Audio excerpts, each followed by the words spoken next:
जय माता दी। आप सभी का हमारे YouTube चैनल पर हार्दिक स्वागत है। आज सुने मंगलवार व्रत की दो पौराणिक कथाएं। बोलिए हनुमान जी महाराज की जय। व्यास जी ने कहा, एक बार नैमिषारण्य तीर्थ में 80,000 मुनि एकत्र होकर पुराणों के ज्ञाता श्री सूत जी से पूछने लगे, हे महामुने, आपने हमें अनेक पुराणों की कथाएं सुनाई हैं। अब कृपा करके हमें ऐसा व्रत और कथा बताएं जिसके करने से संतान की प्राप्ति हो तथा मनुष्यों को रोग शोक अग्नि सर्व दुख आदि का भय दूर हो, क्योंकि कलयुग में सभी जीवों की आयु बहुत कम है। फिर इस पर उन्हें रोग चिंता के कष्ट लगे रहेंगे तो फिर वह श्रीहरि के चरणों में अपना ध्यान कैसे लगा सकेंगे। श्री सूत जी बोले, हे मुनियों, आपने लोक कल्याण के लिए बहुत ही उत्तम बात पूछी है। एक बार युधिष्ठिर ने भगवान श्री कृष्ण से लोक कल्याण के लिए यही प्रश्न किया था। भगवान श्री कृष्ण और युधिष्ठिर का संवाद तुम्हारे सामने कहता हूँ, ध्यान देकर सुनो।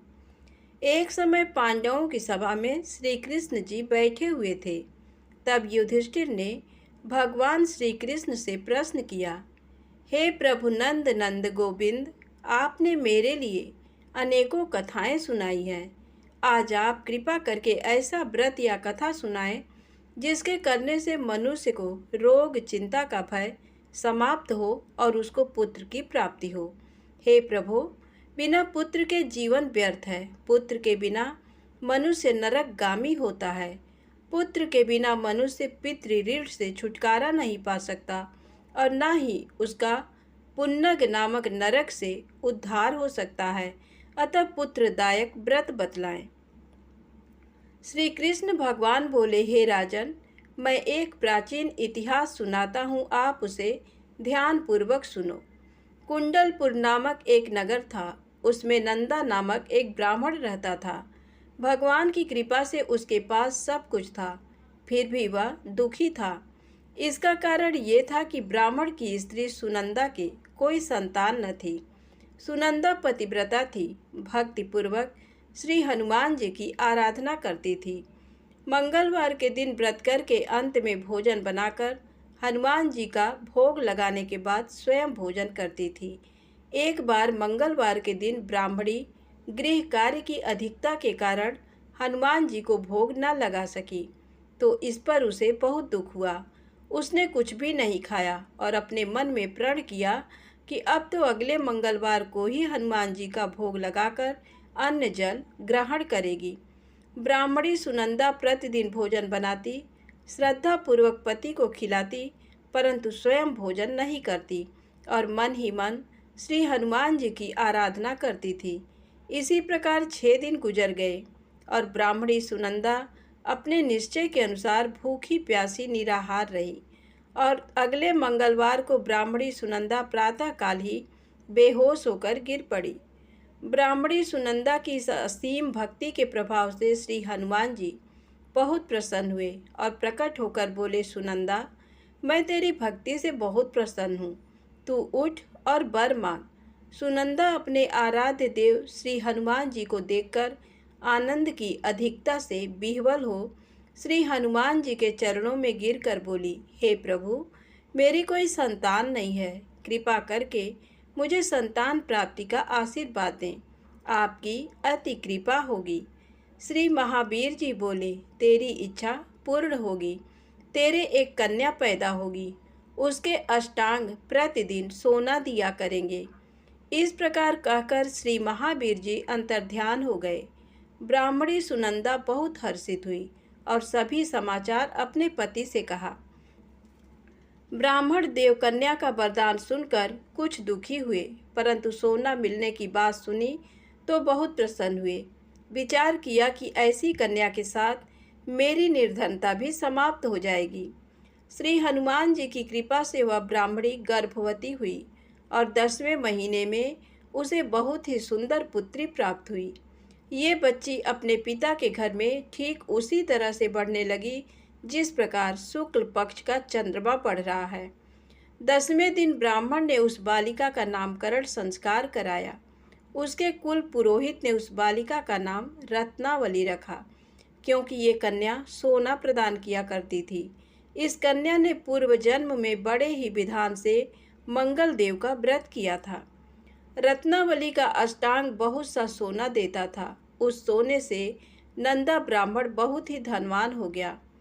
अब ब्राह्मणी भी बहुत अभिमान करने लगी थी। समय बीतता रहा। अब रत्नावली 10 वर्ष की हो चुकी थी। एक दिन जब नंदा ब्राह्मण प्रसन्न चित्त था, तब सुनंदा ने अपने पति से कहा, मेरी पुत्री रत्नावली विवाह के योग्य हो गई है, अतः आप कोई सुंदर तथा योग्य वर देखकर इसका विवाह कर दें। ये सुन ब्राह्मण बोला, अभी तो रत्नावली बहुत छोटी है। तब ब्राह्मणी बोली, शास्त्रों की आज्ञा है कि कन्या 8वें वर्ष में गौरी, 9 वर्ष में रोहिणी, 10वें वर्ष में कन्या, इसके पश्चात रसवला हो जाती हैं। गौरी के दान से पाताल लोक की प्राप्ति होती है, रोहिणी के दान से वैकुंठ लोक की प्राप्ति होती है, कन्या के दान से इंद्रलोक में सुखों की प्राप्ति होती है। अगर हे पतिदेव, रजस्वला का दान किया जाता है तो घोर नरक की प्राप्ति होती है। इस पर ब्राह्मण बोला, अभी तो रत्नावली मात्र 10 ही वर्ष की है और मैंने तो 16-16 साल की कन्याओं के विवाह कराए हैं, अभी जल्दी क्या है। तब ब्राह्मणी सुनंदा बोली, आपको तो लोभ अधिक हो गया। शास्त्रों में कहा गया है कि माता पिता और बड़ा भाई रजस्वला कन्या को देखते हैं तो वह अवश्य ही नरकगामी होते हैं। तब ब्राह्मण बोला, अच्छी बात है, कल मैं अवश्य ही योग्य वर की तलाश में अपना दूत भेजूंगा। दूसरे दिन ब्राह्मण ने अपने दूत को बुलाया और आज्ञा दी कि जैसी सुंदर मेरी कन्या है, वैसा ही सुंदर वर उसके लिए तलाश करो। दूत अपने स्वामी की आज्ञा पाकर निकल पड़ा। पंपई नगर में उसने एक सुंदर लड़के को देखा। ये बालक एक ब्राह्मण परिवार का बहुत गुणवान पुत्र था। इसका नाम सोमेश्वर था। दूत ने इस सुंदर व गुणवान ब्राह्मण पुत्र के बारे में अपने स्वामी को पूर्ण विवरण दिया। ब्राह्मण नंदा को भी सोमेश्वर अच्छा लगा और फिर शुभ मुहूर्त में विधि पूर्वक कन्यादान करके ब्राह्मण ब्राह्मणी संतुष्ट हुए। परंतु ब्राह्मण के मन में लोभ समाया हुआ था। उसने कन्यादान तो कर दिया, पर वह बहुत खिन्न भी था। उसने विचार किया कि रत्नावली तो अब चली जाएगी और मुझे इससे जो सोना मिलता था वह अब नहीं मिलेगा। मेरे पास जो धन था कुछ तो इसके विवाह में खर्च हो गया और जो शेष बचा है वह भी कुछ दिनों पश्चात समाप्त हो जाएगा। मैंने तो इसका विवाह करके बहुत बड़ी भूल कर दी है। अब कोई ऐसा उपाय हो कि रत्नावली मेरे घर में ही बनी रहे, अपनी ससुराल ना जाए। लोभ रूपी राक्षस ब्राह्मण के मस्तिष्क पर छाता जा रहा था। रात भर अपनी सैया पर बेचैनी से करवटें बदलते बदलते उसने एक बहुत ही क्रूर निर्णय लिया। उसने विचार किया कि जब रत्नावली को लेकर उसका पति सोमेश्वर अपने घर के लिए जाएगा तो वह मार्ग में छिपकर सोमेश्वर का वध कर देगा और अपनी लड़की को अपने घर ले आएगा, जिससे नियमित रूप से उसे सोना भी मिलता रहेगा और समाज का कोई मनुष्य उसे दोष भी नहीं दे सकेगा। प्रातःकाल हुआ तो नंदा और सुनंदा ने अपने जमाई तथा लड़की को बहुत सारा धन देकर विदा किया। सोमेश्वर अपनी पत्नी रत्नावली को लेकर ससुराल से अपने घर की तरफ चल दिया। ब्राह्मण नंदा महालोभ के वशीभूत हो अपनी मति खो चुका था। पाप पुण्य को उसे विचार ही न रहा। अपने भयानक व क्रूर निर्णय को कार्य रूप देने के लिए उसने अपने दूत को मार्ग में अपने जमाई का वध करने के लिए भेज दिया था, ताकि रत्नावली से प्राप्त होने वाला सोना उसे हमेशा मिलता रहे और वो कभी निर्धन ना हो। ब्राह्मण के दूत ने अपने स्वामी की आज्ञा का पालन करते हुए उसके जमाई सोमेश्वर का मार्ग में ही वध कर दिया। समाचार पाकर ब्राह्मण नंदा मार्ग में पहुंचा और रुदन करती अपनी पुत्री रत्नावली से बोला, हे पुत्री, मार्ग में लुटेरों ने तेरे पति का वध कर दिया है। भगवान की इच्छा के आगे किसी का कोई बस नहीं चलता है। अब तू घर चल, वहाँ पर ही रहकर शेष जीवन व्यतीत करना। जो भाग्य में लिखा है वही होगा। अपने पति की अकाल मृत्यु से रत्नावली बहुत दुखी हुई। करुण क्रंदन व रुदन करते हुए अपने पिता से बोली, हे पिताजी, इस संसार में जिस स्त्री का पति नहीं है उसका जीना व्यर्थ है। मैं अपने पति के साथ ही अपने शरीर को जला दूंगी और सती होकर अपने इस जन्म को, माता पिता के नाम को तथा सास ससुर के यश को सार्थक करूंगी। ब्राह्मण नंदा अपनी पुत्री रत्नावली के वचनों को सुनकर बहुत दुखी हुआ। विचार करने लगा, मैंने व्यर्थ ही जमाई वध का पाप अपने सिर लिया। रत्नावली तो उसके पीछे अपने प्राण तक देने को तैयार है। मेरा तो दोनों तरफ से मरण हो गया। धन तो अब मिलेगा नहीं। जमाई वध के पाप के फलस्वरूप यम यातना भी भुगतनी पड़ेगी। ये सोचकर वह बहुत खिन्न हुआ। सोमेश्वर की चिता बनाई गई। रत्नावली सती होने की इच्छा से अपने पति का सिर अपनी गोद में रखकर चिता में बैठ गई। जैसे ही सोमेश्वर की चिता को अग्नि लगाई गई, वैसे ही प्रसन्न हो मंगल देव वहाँ प्रकट हुए और बोले, हे रत्नावली, मैं तेरी पति भक्ति से बहुत प्रसन्न हूँ, तू वर मांग। रत्नावली ने अपने पति का जीवन दान मांगा। तब मंगल देव बोले, रत्नावली, तेरा पति अजर अमर है, ये महाविद्वान भी होगा और इसके अतिरिक्त तेरी जो इच्छा हो वर मांग।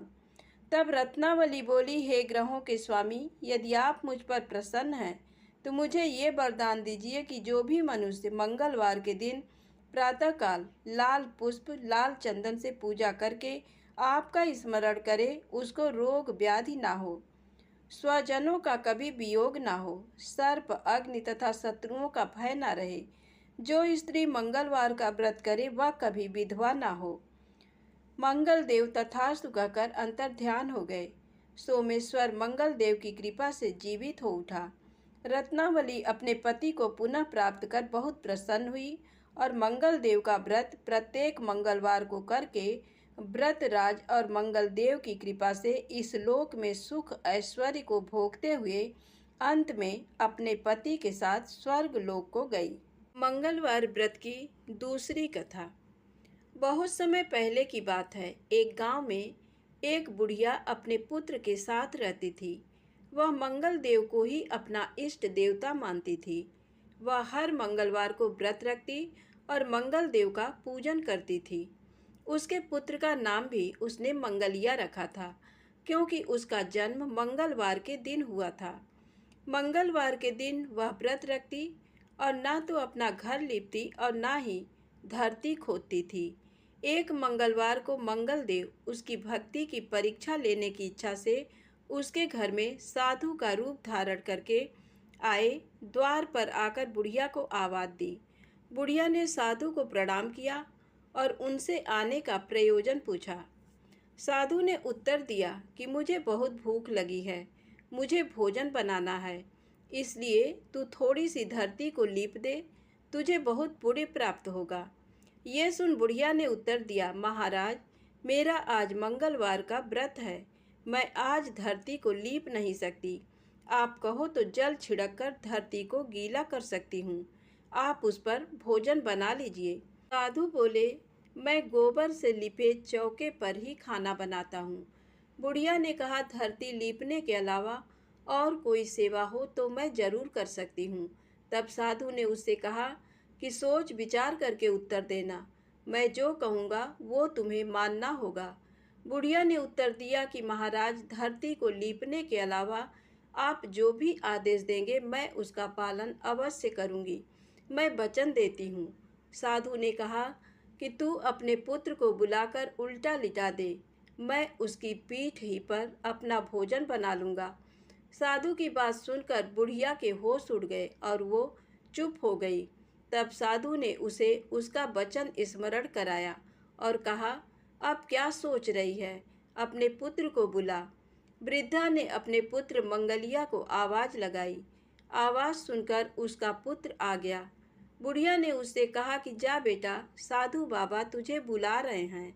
लड़के ने साधु से पूछा, मैं आपकी क्या सेवा कर सकता हूँ? साधु ने उसे अपनी माँ को बुलाने को कहा। जब बुढ़िया आ गई तो साधु ने उससे कहा कि तू अपने पुत्र को यहाँ लिटा दे। बुढ़िया ने मंगल देव का ध्यान करके अपने पुत्र को उल्टा लिटा दिया और उसकी पीठ पर चूल्हा रख दिया। फिर बोली, महाराज अब जो करना है कीजिए। ऐसा कहकर वो घर के अंदर चली गई। साधु ने लड़के की पीठ पर रखे चूल्हे में आग जलाई और उस पर भोजन बनाया। भोजन बनने के बाद साधु ने बुढ़िया को बुलाया और कहा कि अपने पुत्र को भोजन बनने के बाद साधु ने बुढ़िया को बुलाया और अपने बेटे को भोजन करने के लिए बुलाने को कहा। बुढ़िया बोली, कैसे आश्चर्य की बात है कि अभी आपने उसकी पीठ पर आग जलाकर अपना भोजन बनाया और अब उसी को प्रसाद के लिए बुला रहे हो। अब उसका जीवित होना असंभव है। साधु ने फिर आग्रह किया तो वो बोली कि आप अब मुझे बार बार उसकी याद मत दिलाएं और भोग लगाकर प्रस्थान कीजिए। साधु के बार बार कहने पर बुढ़िया ने नाम लेकर अपने पुत्र को आवाज़ लगाई तो उसका पुत्र दौड़ता हुआ सामने आ गया। साधु ने उसको प्रसाद दिया और कहा, हे माता, तेरा व्रत सफल हुआ। तुम्हारी भक्ति और तुम्हारी अपने इष्ट देव के प्रति अपार श्रद्धा देखकर मैं तुम्हें आशीर्वाद देता हूँ कि तुम्हें कभी कोई कष्ट नहीं होगा। तुम्हारे सभी दुखों और कष्टों का नाश हो जाएगा। धन्यवाद। कहानी अच्छी लगी हो तो कृपया चैनल को लाइक सब्सक्राइब अवश्य करिएगा। जय भोलेनाथ।